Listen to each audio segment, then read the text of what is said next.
record now fresh. All right. Hi, everybody. Hi, everybody. Here. This is Maria. I think you already know Maria from the group.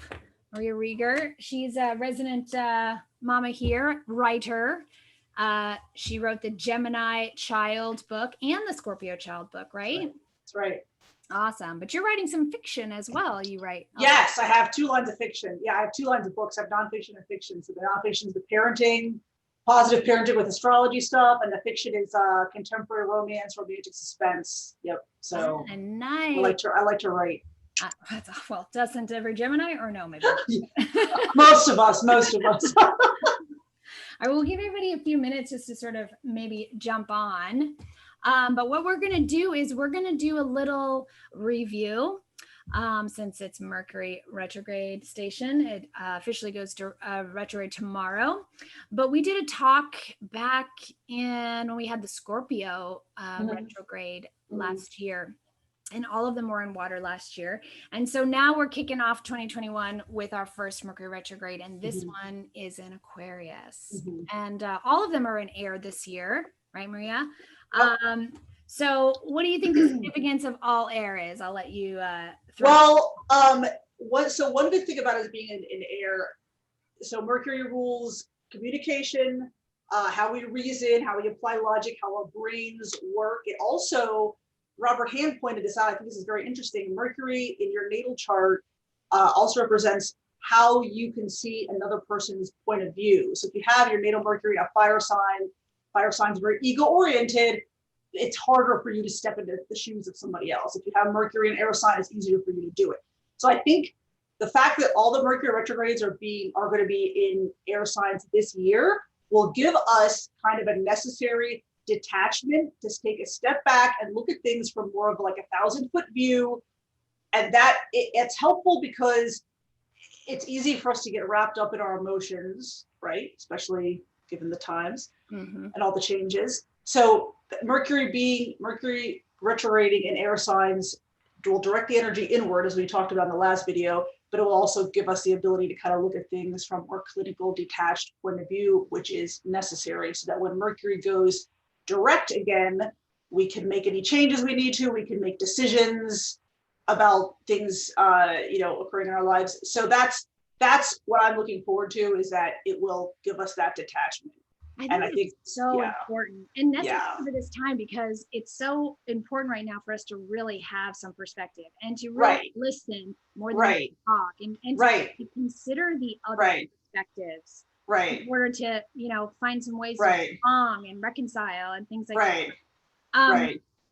Since you're on there, actually, we're going to shake it up because I had said I was thinking about looking at it in terms of whether you have what element your Mercury is innately versus and how that would aspect the air. So you already mentioned actually the fire and the difference of fire and air, and to see that perspective. And also we know that air has that ability a little bit more. And how about earth and water? So earth and air is it's definitely those two don't go together so well, right? Mercury's not as comfortable, if we're talking natally in the birth chart, Mercury is not as comfortable in an earth sign. However, the earth can help ground the energy, right? I have an earth moon. My earth moon often is working overdrive to ground all the air in my chart, especially this week with the full moon and all the emotions and stuff that brought up. Sometimes my cat moon, it works overtime to ground all the air in my chart. So that's what's helpful about having Mercury Earth sign. It's not super comfortable because Mercury is very fast. As we talked about in the last video, it has a very strong effect on anything it touches. It's very fast moving. So being an Earth sign, it slows down the mental process, and that's not always comfortable, but it can be a helpful thing too. I was just going to say. Right? So it cannot always be comfortable. But it can be helpful to slow down the racing thoughts that if you have a lot of air in your chart, you're probably prone to.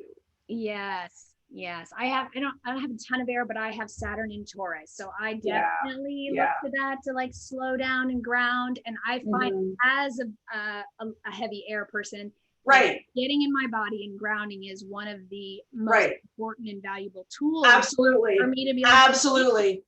I have the same issue. I have air rising, all my personal planets in Gemini.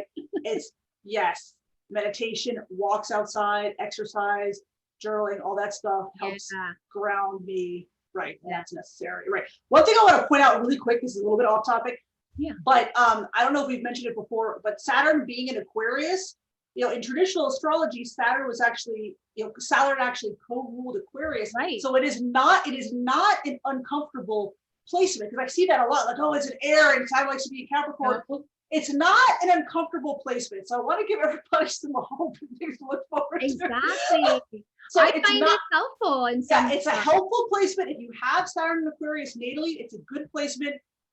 Saturn in Aquarius transit right now, transit in Aquarius, it's a good thing, right? So everybody should remember that, and kind of, as we always say, right, work with the energy, flow with the energy, don't resist it, take things as they come, think about things, don't be reactive.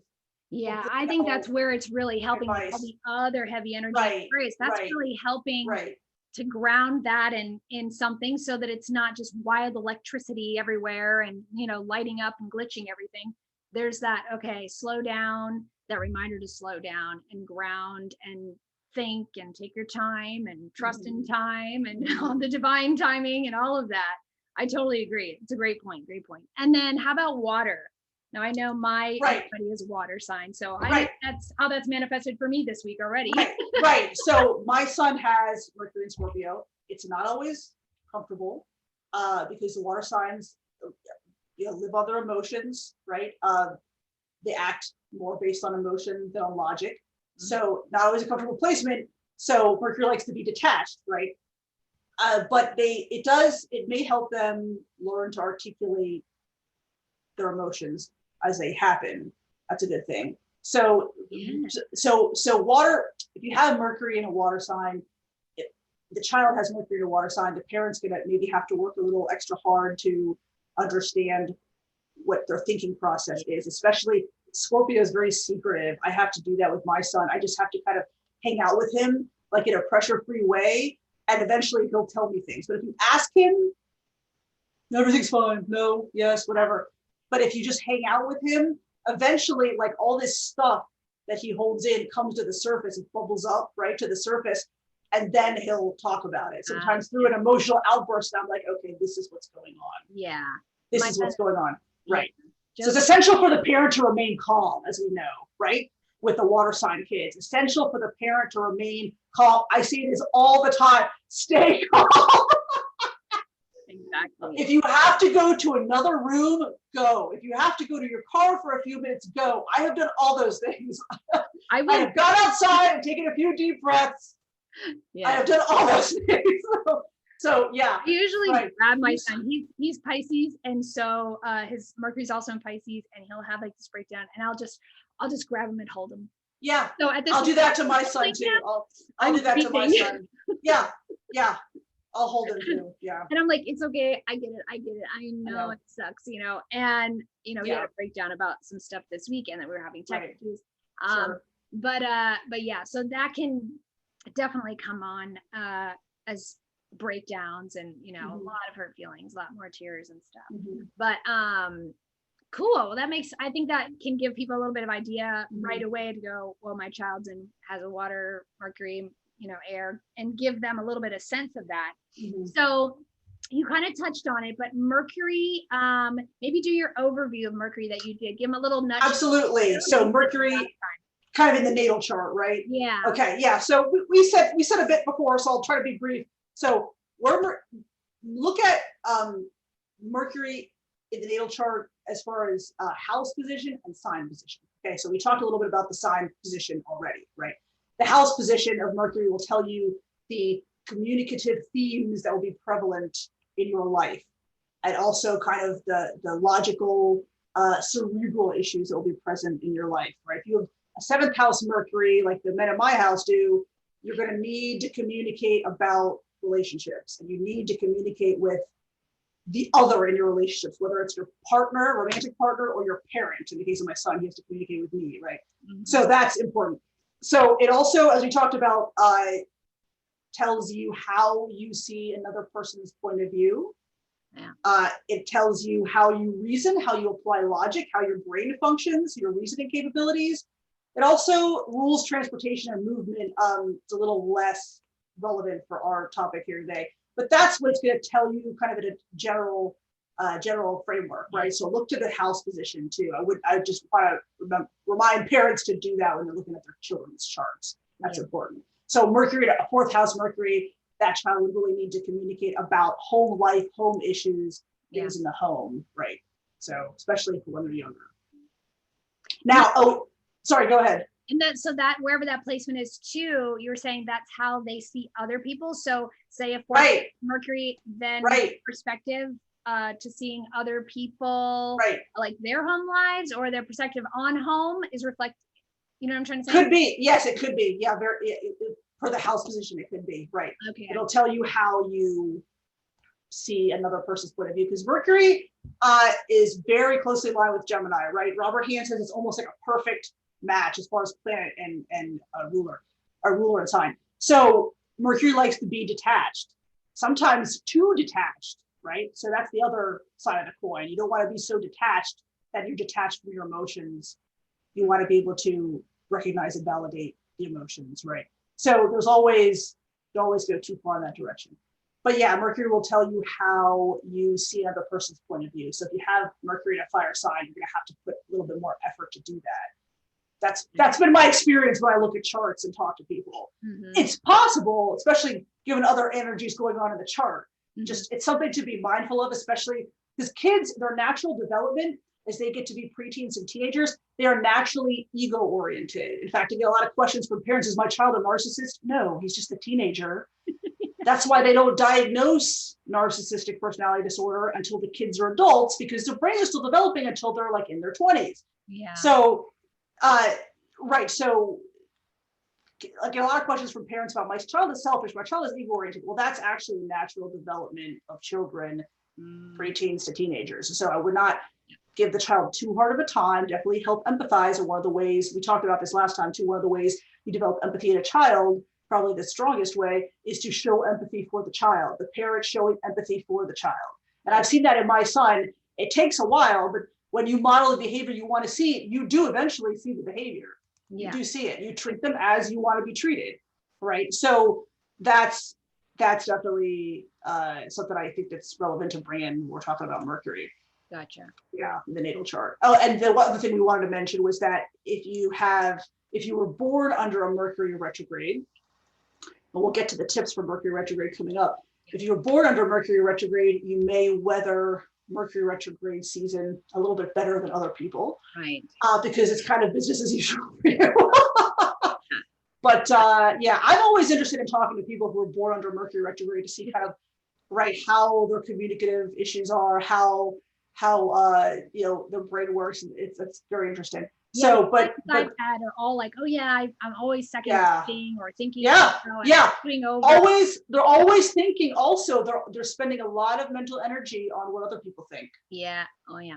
That's a big one. So, and they need. It's harder for them. I think it's generally harder for them, even the adults, to articulate and question people. Right. Yeah. Talk to people about their thinking and their feelings and things. And if the Mercury retrograde is, that is drawn more inward, right? The expression, can that make it more difficult for a parent to communicate with that child? Possibly, yeah. I think the parent would probably have to make an extra effort to get the child to articulate what they're feeling. Always, like, what's going on?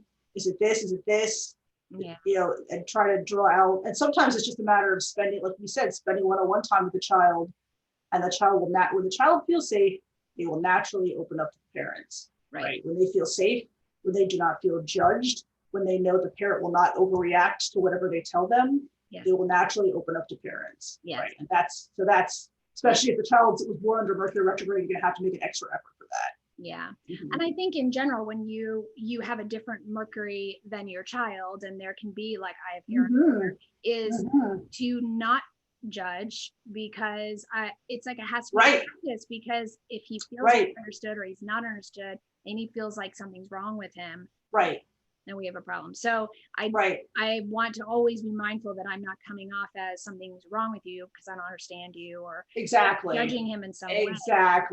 Exactly. Because then it just doesn't hurt his feelings, and we're like creating other issues. Right. I just actually did a parenting video on my YouTube channel about this topic. Cool. About how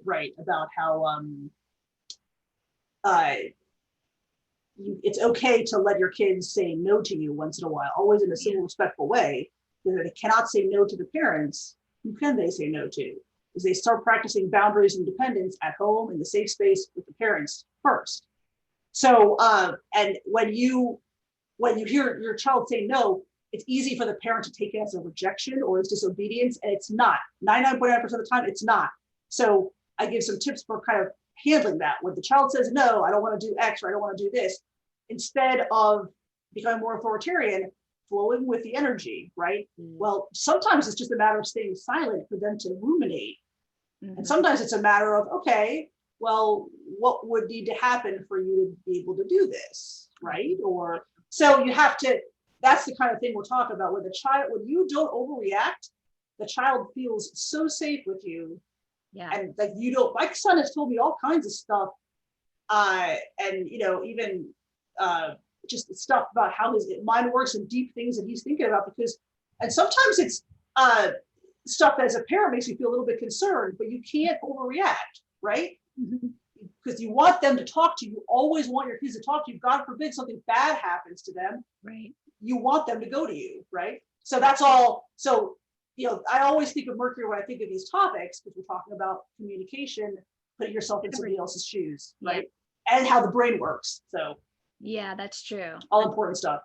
Yeah, when my son talks in these pictures and says either things or gets into these like really esoteric stuff, right? Is Right. Oh. Well, water sign kids are so deep, and they are soul-oriented signs. Yeah. They need soul fulfillment. Yeah. So sometimes they don't even know, as kids, they instinctively know that, but they don't know how to articulate that. It's up to the parents to help them find what fulfills their soul needs. Yeah. But they're not going to be happy with ego-oriented stuff. Like my son's always looking for the next video game. I told him, you know, that's not going to make you happy for a day, and then you finish it or you're bored with it, and then something else. He's like, I asked him one time, I said, does buying stuff make you happy? Well, it makes me happy like temporarily. Yeah. I'm like, yeah, it's a quick dopamine rush. But in the long term, does it make you happy? No. Is it that's what I'm getting at. That's important for them to realize that happiness doesn't come from the material stuff. So right? Yeah. So yeah, all that stuff. So with the water sign kids, it's so important for you to really listen to them and figure out how they, right? Like I said, my son said something that broke my heart the other day. I told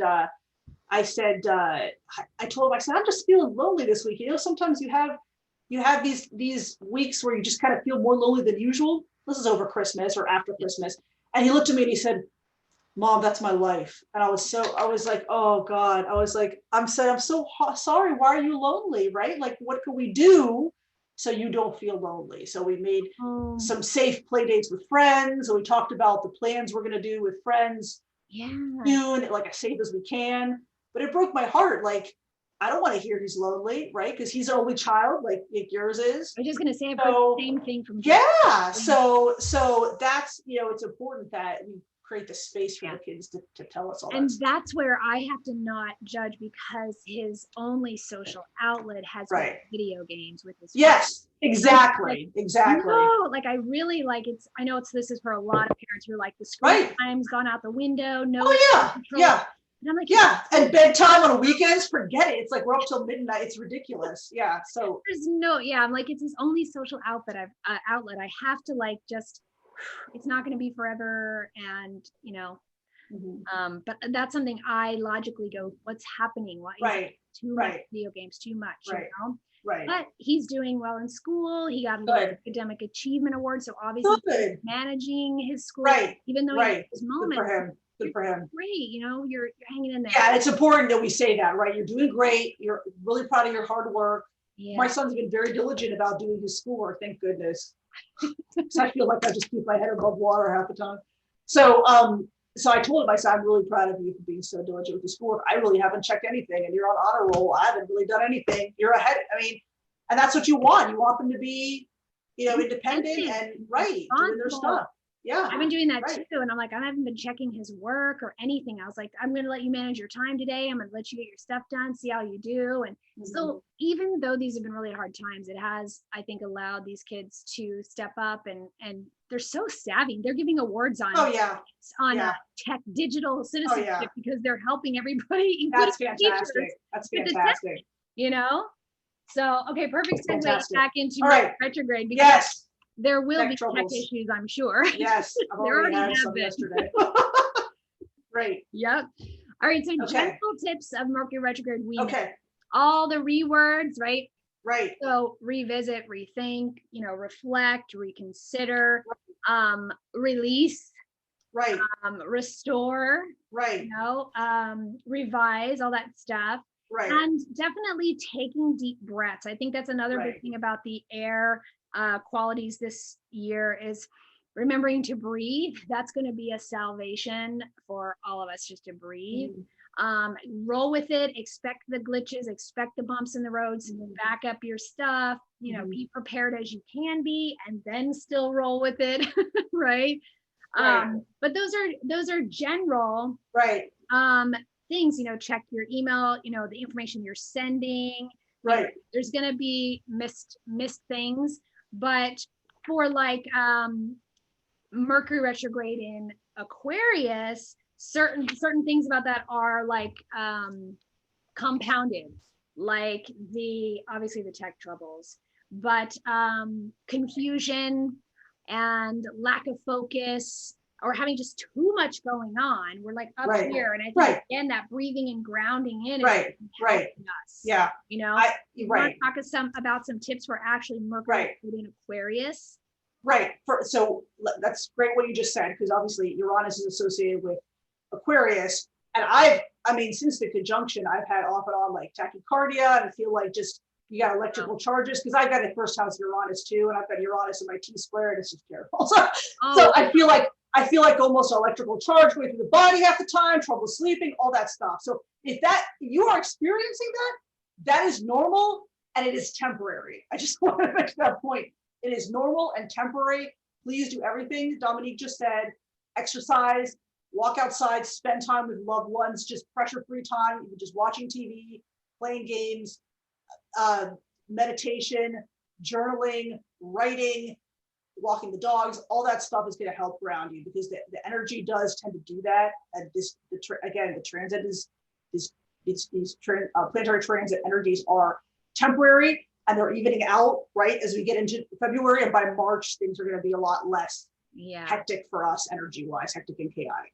So other tips for Mercury. So Mercury retrograde in Aquarius, what I have here.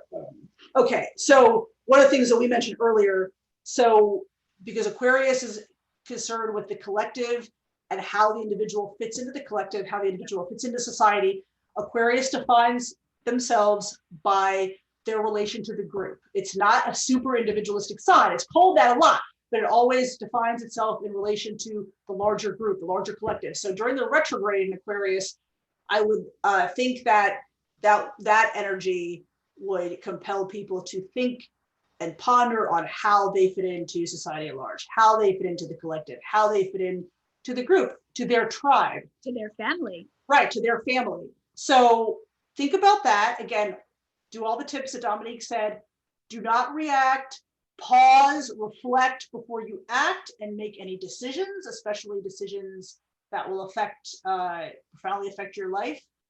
So all those things. So it's fine to think and ruminate. Again, if you find yourself overthinking, which is common with Mercurians and common during the retrograde, especially since it's in an air sign, try to do things that release energy, meditate, exercise, just try to stop the overthinking, because that can cause us all of that to sleep, other things. Slows your body down. It's your mind down. It slows. You can have a little bit more rationale as opposed to rationale and chaos. Yes.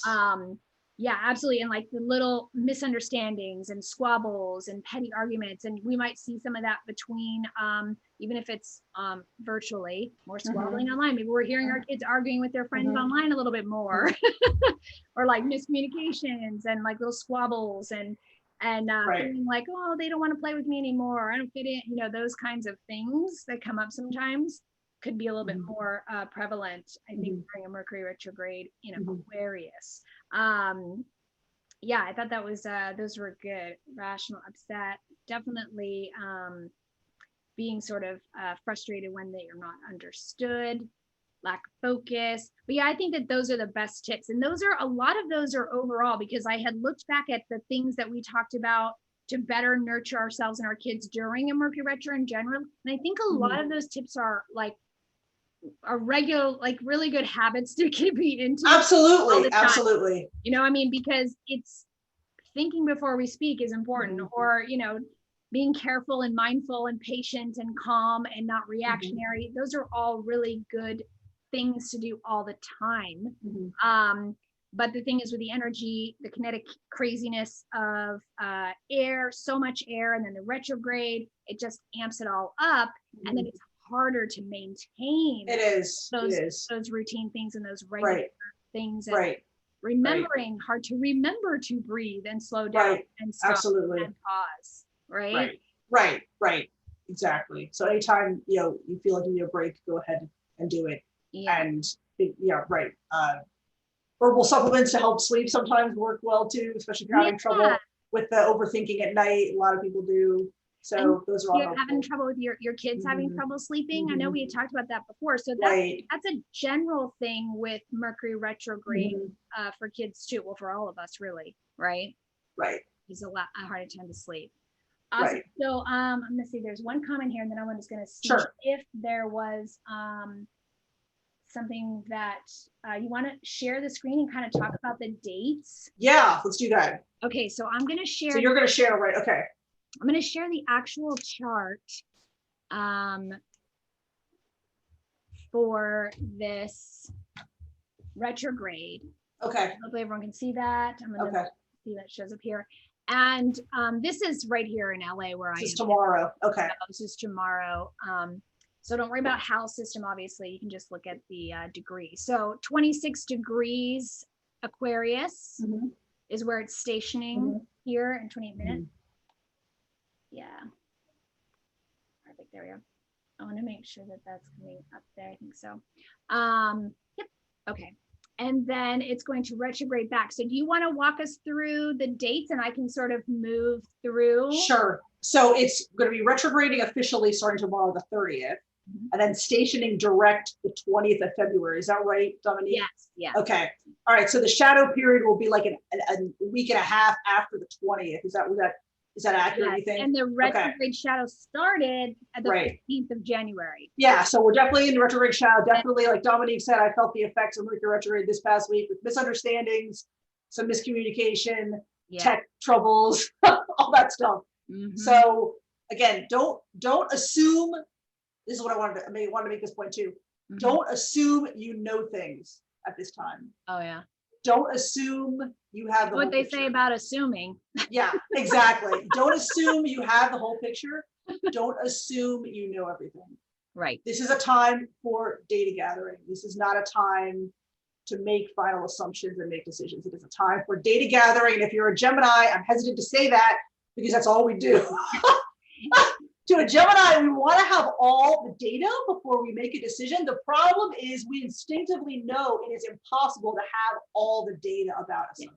Yeah, that's true. So we hem and haw until either no decision is made or until the hand is forced. Yeah. So I'm hesitant to say this, but this is a period of data gathering. Don't assume you know things. Okay, so those are the dates. So stations direct the 20th. What I wanted to say was that when it stations direct, it's going to be actually a couple days before stations direct on the 14th, it's going to be conjoining Jupiter. Now, Mercury, you want to look at whether Mercury retrograde is hitting any of your planets in the natal chart to see if those planets are going to be activated.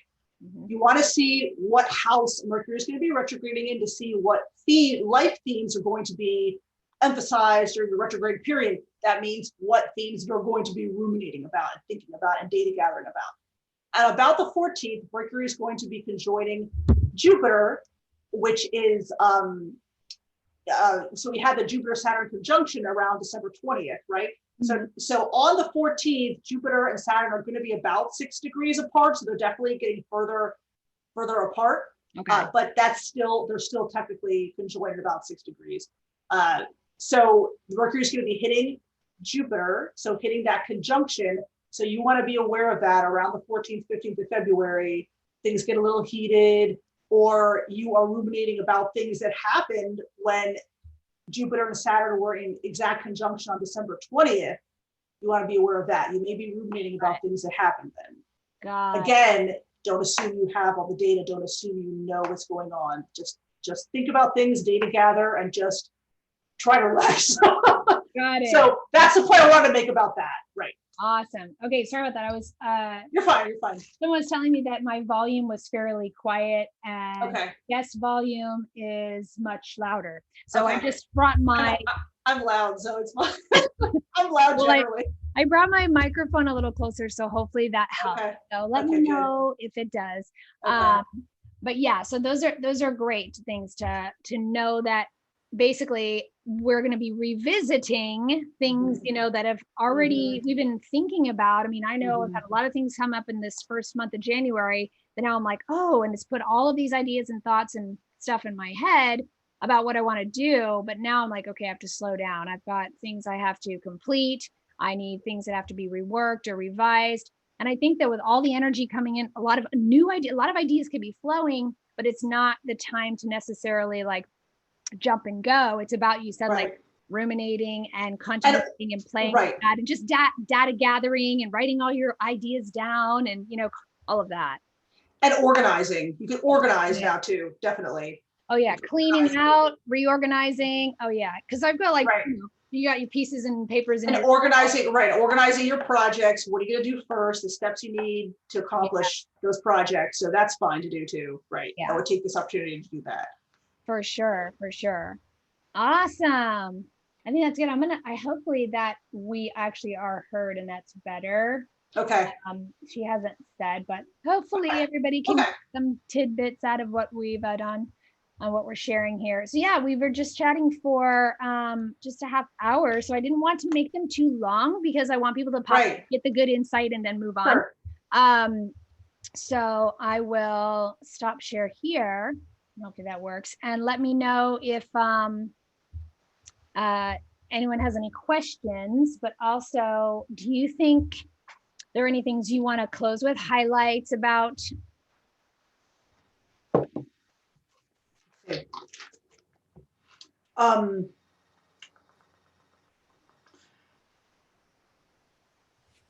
I think we hit everything. Go ahead, Dominique. Yeah, I think we covered, just because I know that a lot of people are familiar with Mercury retrograde, and a lot of people have probably been reading a lot about Mercury retrograde in Aquarius. I'm sure we've all been experiencing the tech issues, but in terms of I always wanted to bring a few key important things and reminders for us as parents when dealing with all of this, because we can get so into our own stuff we've got going on, projects and work, and forget to realize that our kids are experiencing that too. And that when you're frustrated because you're not able to get your thoughts straight or your work done, and you end up having a conflict or argument or something with your child, because little do you know, they're also feeling very frustrated with what's happening in their little world, whether it's tech for school or gaming or whatever it is. So just to remember that all of us are in that sort of kinetic vibration, and it's going to be good for all of us to take it it down a notch, slow down, let things be, that we're all navigating the same sort of intense energies, and don't isolate all the time. I'm guilty of this because I'm a big time loner. I like to be with myself, and it's easy to isolate. Don't isolate. If you're having a hard time, call a friend. I saw a friend of mine today. We both kind of having a hard time. It was really nice to do that. So just reach out to people. also remember to reach out, to check up on your friends, maybe having a particularly hard time. And if you are having a particularly hard time, please reach out to loved ones and friends, even if it's just to have a conversation, right? So it's easy to kind of isolate and just ruminate at home. And I don't want anybody to be in a dark place like that, right? Especially at this time. It's middle of winter, first retrograde of the year, it's still cold. We're not like it was below freezing the whole day today where I live. So it's harder to get out and do stuff. So but we have technology, phone, Zoom, all this stuff, social media that we can use to reach out. Right. Yeah, I have gotten back into doing my regular. We try to do our weekly girls chat. Nice. Get your girl time in, and then, absolutely. And then if you have friends that have kids, like my friend just moved back across the street, and her kids, who Joseph grew up with. So it's so nice to have a friend across the street, and then I have kids to chat too, and it's like a little social hour. We get to. That's great. That's great. It's such a nice blessing to have that. So you don't I don't feel so isolated or in my office in my mode. Right. Exactly. It's hard to kind of detach if you're at home all the time. You need to change the scenery. Exactly. Oh, she said sounds good. All right. Oh, good. Okay, good. Awesome. I'll have to note this next time and make sure that I'm closer and speaking to the mic. But this was awesome, and this was great. Thank you so much. Yeah, I wanted to bring you back, and you're like, one of the resident Geminis in here, and this is your forte. So we can come back and revisit Mercury retrograde for the next one. So we'll definitely have Maria back, and let us know if you have any questions. Maria's always in the group. You're so great at answering questions and helping. I'm on YouTube too. I got a bunch of free parenting content, parenting and astrology content on YouTube. Happy to answer questions there in the group too. No problem. Awesome. I'm so glad. Thanks for being here, everyone. And thank you guys. We'll do more of these, and let us know if there's any, topics or things you want us to jump on and talk about. Or if you're an astrologer out there who's a parent in the group who has a thought or a convo you'd like to jump on and talk to me about and share with the group, message me or, email me or something, and we can do more of these. I'd like to, in the Aquarian theme, make this more of a group, energy and helping each other. I may be the hostess, but there's so many great astrologers here in the group with a lot of great insight and wisdom and knowledge that I think everyone could value from and gain from. So that's one of my goals, is to try and bring more to the group and share more and invite more collaboration with some of you out there, so that we can, as a collective group of moms all in it and loving astrology and using it to parent, I want to offer as much as I can. So that's the things I'm looking to do and keep building here. So thank you for jumping on and saying hi. If you're watching later, do that hashtag replay thing. Very much retrograde hashtag replay. That's right. Yeah. So, and Maria, thank you so much for coming on again. Thank you, Dominique. Appreciate it. Reaching out and reminding me that we were going to do this, because I was in my own world. I know. No problem. No problem. I know what that's like. I know the retrograde is coming up. Like, oh, we need to talk about this, right? So. So always do that. And I'm sure I'll see you in the group, and we'll stay in touch. Awesome. And stay warm over there on the East Coast. You too. Thank you. I'll talk to you. Take care. All right. Take care. Everyone. Thank you. All right. Bye-bye.